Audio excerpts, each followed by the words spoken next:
അപ്പോൾ നമുക്ക് ഈ റോളൊന്ന് കഴിച്ചു നോക്കിയാലോ. നല്ല ചൂടൊക്കെ ഉണ്ട്, ചൂടോടെ സാധനമാണ്. മയണൈസൊക്കെ ഒഴിച്ചിട്ട് നല്ല കിടുക്കാച്ചി.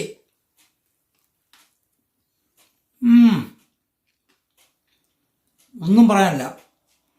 പിള്ളേർക്ക് സ്കൂളിൽ ലഞ്ചായിട്ട് കൊടുത്തുവിടാം. നമ്മളിന്നൊരു കിടുക്കാച്ചി സാധനം ഉണ്ടാക്കാൻ പോവാണ്. അതെന്തുവാണെന്ന് കാണണമെങ്കിൽ ദേ കൂടെ പോരെ. അപ്പോൾ നമ്മൾ കഴുകി വൃത്തിയാക്കിയെടുത്ത കുറച്ച് ചിക്കൻ, ഞാൻ എടുത്തിരിക്കുന്നത് ചിക്കൻ തൈസാണ്. അത് നീളത്തിൽ അരിഞ്ഞെടുത്തിരിക്കുന്നതാണ്. അതിനകത്തോട്ട് ചതച്ച് വെച്ചിരിക്കുന്ന കുരുമുളക് ഇട്ട് കൊടുക്കുക. ആവശ്യത്തിന് ഉപ്പ് അങ്ങോട്ട് ഇട്ട് കൊടുക്കുക. 1/2 ടീസ്പൂണ് മുളക് പൊടി ഇട്ട് കൊടുക്കുക. കാശ്മീരി ചില്ലിയാണേ.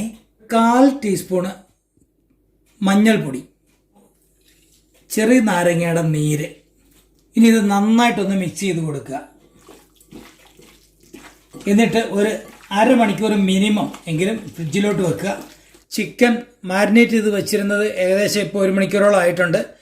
ഇനി അവനെ നമുക്കൊന്ന് ഡീപ്പ് ഫ്രൈ ചെയ്തെടുക്കാം. ഈ കൊടുത്തു. ഇനി എണ്ണ ഒഴിച്ചു കൊടുക്കുകയാണ്. എണ്ണയൊക്കെ നന്നായിട്ട് ചൂടായി വന്നിട്ടുണ്ട്. അപ്പോൾ നമുക്കിങ്ങനെ നീളത്തിൽ അരിഞ്ഞ് വെച്ചേക്കുന്ന ചിക്കൻ ഓരോന്നായിട്ട് ഇട്ട് കൊടുത്ത് വറുത്ത് കോരിയും എടുക്കാം. അപ്പോൾ ചിക്കനെല്ലാം നല്ല രസമായിട്ട് ഇങ്ങനെ മൊരിഞ്ഞിങ്ങനെ വന്നിട്ടുണ്ട്. നല്ല ഡീപ്പായിട്ട് ഫ്രൈ ചെയ്തിട്ടുണ്ട്. ഈ പരുവത്തിലാണ് കിട്ടേണ്ടുന്നത്. നമുക്ക് അവനെ ഇങ്ങോട്ട് കോരി എടുക്കാം. അപ്പോൾ നമ്മുടെ ചിക്കൻ നമുക്കിവിടെ കിട്ടിയിട്ടുണ്ട്. ഇനി അടുത്ത സ്റ്റെപ്പിൽ കടായി എടുത്ത് വെച്ചിട്ടുണ്ട്. ചിക്കൻ പൊരിച്ച എണ്ണ തന്നെ കുറച്ച് ഒഴിച്ചു കൊടുക്കാം. അപ്പോൾ നല്ല ഫ്ലേവറൊക്കെ കിട്ടും.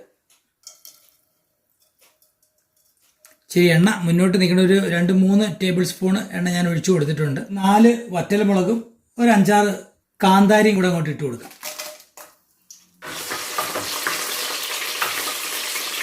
ഒരു പിടി കറിവേപ്പില കൂടെ അതിനകത്തോട് ഇട്ട് കൊടുക്കാം.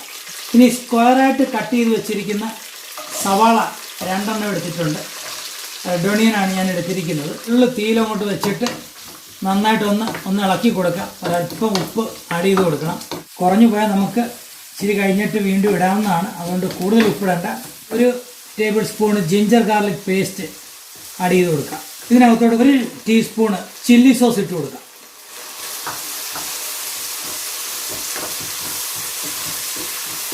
നന്നായിട്ടൊന്ന് മിക്സ് ചെയ്ത് കൊടുക്കുക. ജിഞ്ചർ ഗാർലിക് പേസ്റ്റും ചില്ലി സോസും നമ്മൾ ആഡ് ചെയ്ത് കഴിഞ്ഞു. ഏകദേശം ഒരു 1.5 മിനിറ്റോളമായി. ഒണിയനൊക്കെ ഒന്ന് സോട്ടായി വരുന്നുണ്ട്. ചെറുതായിട്ട് നീളത്തിലരിഞ്ഞ ക്യാരറ്റ്, ക്യാപ്സിക്കം, ഞാനിപ്പോൾ റെഡാണ് എടുത്തിരിക്കുന്നത്. നിങ്ങൾക്ക് വേണമെങ്കിൽ ഡിഫറെൻറ്റ് കളർ യൂസ് ചെയ്യാവുന്നതാണ്. 1 മിനിറ്റോളം ഒന്ന് ഇളക്കി കൊടുക്കണം. നന്നായിട്ടൊന്ന് ഇളക്കുക. ഒത്തിരി വേവിക്കേണ്ട.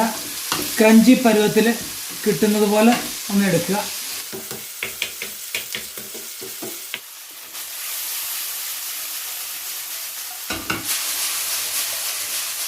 ഏകദേശം റെഡി ആയിട്ടുണ്ട്.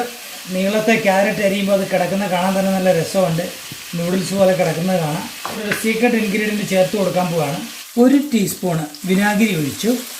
1 ടേബിൾ സ്പൂൺ സോയ സോസ് വെച്ചു കൊടുത്തു. എല്ലാം കൂടെ ഒന്നുകൂടെ ഒന്ന് മിക്സ് ചെയ്യുക. വറുത്ത് വെച്ചിരിക്കുന്ന ചിക്കൻ ഇതിനകത്തോട്ടിട്ട് മിക്സ് ചെയ്യാൻ പോവുകയാണ്. ഒന്ന് മിക്സ് ചെയ്തെടുക്കുക. എല്ലായിടും ഒന്ന് പിടിച്ചിരിക്കണം. ഇനി മല്ലിയില ഉണ്ടെങ്കിൽ ഇതിൻ്റെ മേലോട്ടൊന്ന് വിതറാം. അതില്ലെങ്കിലും കുഴപ്പമൊന്നുമില്ല.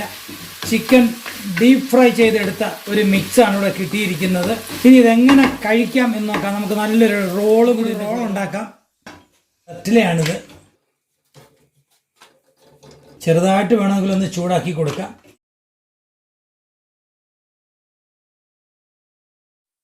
ചൂട് ടട്ടിലയിലോട്ട് മയണൈസ് നമുക്ക് ഒഴിച്ചു കൊടുക്കാം. ഡീപ്പ് ഫ്രൈ ചെയ്ത ചിക്കൻ ഇട്ട് കൊടുക്കുക.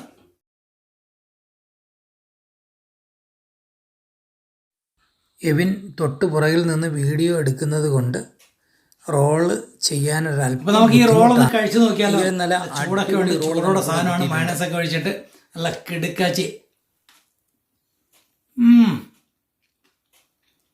ഒന്നും പറയാനില്ല. അവർക്ക് സ്കൂളിൽ ലഞ്ചായിട്ടൊക്കെ കൊടുത്തു വിടാം. സമയം കിട്ടുമ്പോൾ ട്രൈ ചെയ്ത് നോക്കിക്കോളൂ. പേര് നിങ്ങൾ തന്നെ ഇട്ടാൽ മതി. ഞാനിട്ടിരിക്കുന്ന പേര് lemon and pepper chicken roll എന്നാണ്. അടിപൊളി. അപ്പം മറ്റൊരു വീഡിയോയിൽ വീണ്ടും കാണും വരെ നന്ദി, നമസ്കാരം.